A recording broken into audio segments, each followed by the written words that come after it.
all right, at this point, and also just like some of the other books we've read about World War II, where we've got, it's basically a movement. It's basically continually moving, trying to take down targets, trying to move forward, trying to get through France, trying to get to Berlin. That's the situation, and it's the same thing here. These guys, these battalions and this regiment, and basically the whole task force is trying to move from city to city or town to town through France, and that's what's going on here. So it's a continual series of attack, dig in, attack, dig in, attack, dig in, and you can tell from the title of the book what they're going for is this final city of Saint-Lô in France. So at this point, there's an attack that they were getting ready to go on, and he's trying to figure out why it got canceled, and he's talking to the commander, and he says, I think you got farther from where you started than anyone else. So he's telling Major Johns, your battalion went further than anyone else. Back to the book. In fact, I believe that's why division canceled your attack. If you'd made La Forge, you would have been way out on a limb and stood a chance of being cut off.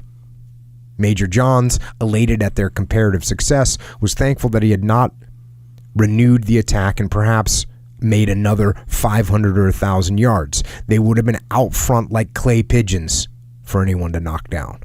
It was the first time he had seen a practical application of what was popularly known as the big picture, supposedly concocted for edification of high brass and war correspondents, yet sufficiently vague to cover a certain amount of error on the ground.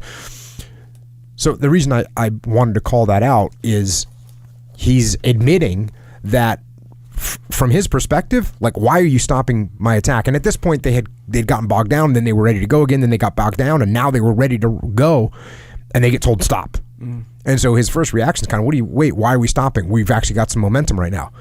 And then he finds out that from the big picture, the reason you're not attacking is because you're too far out ahead of everyone. If you go any further, you might get surrounded and cut off.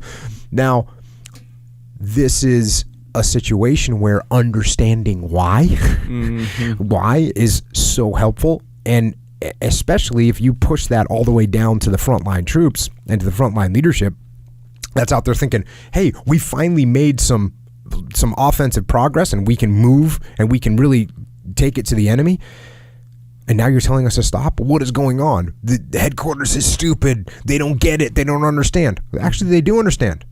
But they need to do a better job of explaining why so that the people know.